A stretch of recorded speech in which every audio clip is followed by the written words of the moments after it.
Good morning and welcome. पिछली class में हमने नरेशन के इज एम आर वाले क्वेश्चन को देखा था, यानी एनोमलस फाइनाइट वाले क्वेश्चन को देखा था।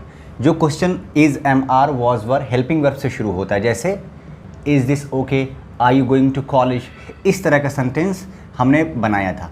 जबकि आज वाली क्लास के अंदर हम WH वाले क्वेश्चन को चेंज करके दिखाएंगे आपको, यानी रिपोर्टेड स्पीच के अंदर WH वाला जब क्वेश्चन आ जाता है तो उसको कैसे इनडायरेक्ट स्पीच के अंदर चेंज करते हैं, उसका भी बहुत सिंपल और आसान तरीका मैं आपको बताऊंगा। बस क्लास में एंड तक आप बने रहिए। उम्मीद करूंगा कि ये वीडियो आपके लिए बहुत इन्फॉर्मेटिव होगी। बस आप देखते रहिए कैसे बनता है। यहाँ देखिए, इसे हम कहते हैं रिपोर्टिंग स्पीच, इसे हम कहते हैं रिपोर्टेड स्पीच। रिपोर्टिंग स्पीच के वर्ब को मैंने आपको बताया था आस्क या इंक्वायर में चेंज करना है, तो हम इसको आस्क्ड में चेंज कर देते हैं। She asked me. अब जबकि इंट्रोगेटिव वो वाला था एनोमलस फाइनाइट वाला, इज एम आर वाला, उसके बदले मैंने कहा था कि यहाँ पे इन्वर्टेड कॉमा के बदले यहाँ पे आपको इफ़ या वेदर लगाना है, जबकि यहाँ पे ऐसा कुछ नहीं है। यहाँ पे उसके बदले कुछ नहीं लगाना है। तो शी आस्क्ड मी हो गया ना, यहाँ पे दैट लगाना है, कुछ भी नहीं लगाना है। बस जो WH वर्ड लिखा हुआ है वो आपको लिख देना है। जो भी इंट्रोगेटिव वर्ड लिखा हुआ, व्हेन लिखा होगा, विच लिखा होगा, हाउ लिखा होगा, जो भी लिखा होगा, जितने वर्ड WH के लिए बने गए हैं, अगर वहाँ पे लिखा हुआ इन्वर्टेड कॉमा के शुरू में, बस आप उसको कॉपी कर दीजिए। बाकी का काम आगे का है। ये जो सेंटेंस है इसको सीधा कर दीजिए। सीधा करने का मतलब ये कि इसको अफर्मेटिव बना दीजिए, और अगर कहीं आपको डू डज डिड दिख जाए तो उसको आप काट दीजिए। तो देखिए खुद ब खुद सीधा हो गया। यू वांट, ये सिंपल प्रेजेंट का सेंटेंस हो गया। तो अब यहाँ देखिए, अब बात आई पर्सन को चेंज करने की, तो क्या है second person according to object. तो ऑब्जेक्ट क्या है? मी। लेकिन यहाँ देखिएगा, ये सब्जेक्टिव केस के अंदर है, तो डेफिनेटली ये भी यहाँ पे भी सब्जेक्टिव केस के अंदर आएगा। देखा ऑब्जेक्ट को जाएगा, लेकिन सब्जेक्टिव केस के अंदर आएगा। तो सब्जेक्टिव केस मी का आई होता है, व्हाट आई। और चूंकि ये सिंपल प्रेजेंट बन गया और हमने जाना है कि सिंपल प्रेजेंट को सिंपल पास्ट के अफर्मेटिव में चेंज करते हैं, लिहाजा ये what I want say wanted हो जाएगा। आ रही बात समझ में? हाँ, ये याद रखिएगा। इसी तरीके से एक सिमिलर क्वेश्चन है, बहुत मशहूर क्वेश्चन है, जो आमतौर से कॉम्पिटिटिव एग्जाम्स के अंदर पूछ लिया जाता है बच्चों से कि इसको चेंज करके दिखाइए, या मल्टीपल ऑप्शंस के साथ सही आंसर पूछ लिया जाता है। तो उसको कैसे कहेंगे? They said to me, they said to me. अब देखिए यहाँ पे सेड है, रिपोर्टिंग स्पीच का जो वर्ब है वो सेड है, तो हम क्या कहेंगे? दे आस्क्ड मी। आप इंक्वायर के अंदर भी चेंज कर सकते हैं, दे आस्क्ड मी। अभी बताया मैंने कि इसके बदले आपको कोई भी इफ़ या वेदर या दैट लगाने की कोई ज़रूरत नहीं।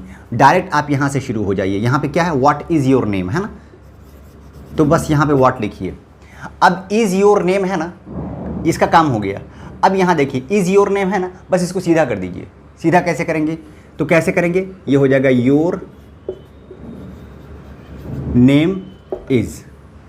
अब जो आपने सीधा किया है, मतलब जिसको आपने अफर्मेटिव बनाया है, असर्टिव बनाया है, उसको चेंज करिए ना कि इसको। मैं पिछली क्लास के अंदर भी ये ट्रिक मैंने आपको सिखाया था कि जिसको सीधा करते हैं, जिसको अफर्मेटिव बनाते हैं, उसको चेंज करते हैं, ना कि वरना अगर आप इससे चेंज करने जाएंगे तो आप कंफ्यूज हो जाएंगे और फिर गलती करेंगे और आपका आंसर गलत निकल कर आएगा। इसलिए याद रखिए, इंट्रोगेटिव के जो भी क्वेश्चन कर रहे हैं आप उसको सीधा करना बहुत ही इंपॉर्टेंट है। तो क्या हो गया? They asked me what. अब यहाँ देखिए, second person according to object. अब देखिए यहाँ पे जो केस होगा वही केस यहाँ पर आएगा। अब ये देखिए पॉजेसिव केस है ना, तो मी का पॉजेसिव केस क्या होता है? माई। What my. अच्छा, यहाँ पे नेम है तो नाउन को हम चेंज नहीं करते हैं, व्हाट माई नेम। अब यहाँ पे इज है ना, तो ये आपने पढ़ा है कि इज एम आर को वॉज वर्ब में चेंज करते हैं, तो यहाँ पे हम क्या लिखेंगे? What my name was. देखिए, they asked me what my name was बनाना तो बहुत आसान है, लेकिन अक्सर स्टूडेंट्स को लगता है कि वॉज कैसे लास्ट में हो जाएगा, ये तो गलत है, तो ये वाला ऑप्शन छोड़ देते हैं या इस तरीके से नहीं बनाते हैं। इसका यही सही आंसर है और कोई दूसरा आंसर नहीं हो सकता। सिमिलरली आपकी प्रैक्टिस के लिए एक क्वेश्चन मैंने और लिखा है, you said to me where is your home. ठीक है, इसी तरह का क्वेश्चन है, व्हाट से नहीं बल्कि वेयर से बना हुआ है। तो क्या करना है? ये रिपोर्टिंग स्पीच है, इसका सब्जेक्ट है, तो यहाँ पे यू को यू ही रखेंगे, और सेड को आस्क में या इंक्वायर में चेंज कर सकते हैं आप। You asked me. अच्छा, सवाल ये पैदा होता है, मुझसे बहुत सारे लोग पूछते हैं, बहुत सारे स्टूडेंट्स, कि सर यहाँ पे जो आपने असर्टिव सेंटेंस बनाया था तो वहाँ पे टोल्ड लिखा था, यहाँ पे आस्क क्यों लिखते हैं? देखिए ये अकॉर्डिंग टू रिपोर्टेड स्पीच वाला जो सेंटेंस होगा उसके हिसाब से आस्क, ऑर्डर, कमांड या रिक्वेस्ट या टोल्ड ये चेंज होता रहेगा। ये असल में देखिए अगर आप थोड़ा सेंस लगाएंगे तो वेयर इज़ योर नेम इसने पूछा ही है ना, कहा थोड़ी। जब हम किसी से कुछ पूछते हैं तुम्हारा नाम क्या है तो हम ये थोड़ी कहते थोड़ी है, हम उससे पूछते हैं। तो चेंज करते वक्त इसीलिए यहाँ पे आस्क लगा है। आस्क का मतलब पूछना होता है, इंक्वायर का मतलब भी पूछना हो, इसी से होता है इंक्वायरी। तो याद रखिएगा, इससे कंफ्यूज मत होइएगा कि यहाँ पे आस्क्ड क्यों आ गया या इंक्वायर क्यों आ गया। यू आस्क्ड मी, अब यहाँ पे इफ़ या वेदर नहीं लगाना है। तो क्या बताया मैंने आपको, जो WH है ना उसी को सेम कॉपी कर दीजिए। देखिए यहाँ पे वॉट था, मैंने यहाँ पे वॉट कर दिया, यहाँ पे वॉट था, यहाँ पे वॉट कर दिया। अब यहाँ पे वेयर होगा, मैं यहाँ पे वेयर लिखूंगा। देखो हो गए। अब क्या बचा, अगेन इसको सीधा करना है, इज़ योर होम। अब इसको सीधा करेंगे तो क्या होगा, यहाँ देखिए मैं यहाँ पे लिखता हूँ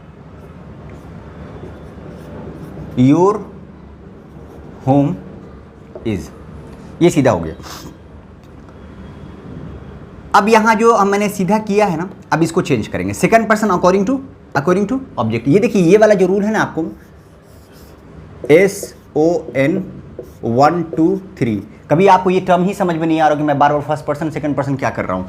तो देखो ये रूल है SON 1 2 3। 1 का मतलब फर्स्ट पर्सन, 2 का मतलब सेकंड पर्सन, 3 का मतलब थर्ड पर्सन। फर्स्ट पर्सन जो होता है ना, जैसे हम आई और वी कहते हैं, उसके जितने केस होते हैं जैसे माई, मी, वो सब हमेशा सब्जेक्ट के एतबार से, यानी रिपोर्टिंग स्पीच के सब्जेक्ट के एतबार से। याद रखिए, रिपोर्टेड स्पीच नहीं, रिपोर्टिंग स्पीच के। सेकंड पर्सन वही रिपोर्टिंग स्पीच के ऑब्जेक्ट हैं, ये इसको रिपोर्टिंग स्पीच कहते हैं, इसको रिपोर्टिंग स्पीच कहते हैं, इसको रिपोर्टेड स्पीच कहते हैं। याद रखिएगा। तो क्या हुआ, second person according to object. तो यहाँ जो ऑब्जेक्ट है ना, यहाँ पे कोई सेकंड पर्सन आएगा तो हम उसके ऑब्जेक्ट के हिसाब से चेंज करेंगे। और थर्ड पर्सन यानी कि ही, शी, इट, दे अगर आ गया तो उसको चेंज करने की कोई ज़रूरत नहीं है। तो याद रखिएगा, वही मैं आपको बता रहा हूँ। अब ये सेकंड पर्सन है, second person according to object. अब जो जिस केस के अंदर होगा वही लिखेगा। तो यहाँ पे मी है तो डेफिनेटली मी का पॉजेसिव केस क्या होता है, माई क्या होगा, वेयर माई। अब होम नाउन चेंज नहीं होता है, वेयर माई होम। अब इज़ की जगह आप क्या करेंगे, वॉश कर देंगे। ठीक बिल्कुल वेयर इज़ योर नेम की तरह सेंटेंस है। ठीक है, इस तरीके से आप इसको बनाएंगे। तो मैंने आपको नरेशन में इंट्रोगेटिव के दोनों क्वेश्चन को बनाने का तरीका आपको सिखा दिया। याद रखिएगा, डू डज अगर आ गया है तो उसको हटा दीजिएगा सेंटेंस के अंदर से, बाकी वो खुद ब खुद सीधा हो जाएगा। तो ये कैसा सेंटेंस बन जाएगा, यू वांट, सिंपल प्रेजेंट का सेंटेंस बन जाएगा। तो जैसे ही सिंपल प्रेजेंट का सेंटेंस बनेगा इसको सिंपल पास्ट में चेंज करिएगा। उम्मीद कर रहा हूँ कि ये वीडियो आपके लिए बहुत अच्छी लगी होगी, बहुत इन्फॉर्मेटिव रही होगी। Thank you for watching this video. अगर हमारी ये कोशिश आपको अच्छी लगती है तो प्लीज़ हमारे चैनल के लिंक को अलग अलग जगह शेयर कर सकते हैं और अपने साथियों को बता सकते हैं। मैं बहुत आसान तरीके से इंग्लिश ग्रामर और अरबिक ग्रामर को पढ़ाने की कोशिश करता हूँ। Thank you for watching this video. Have a good time.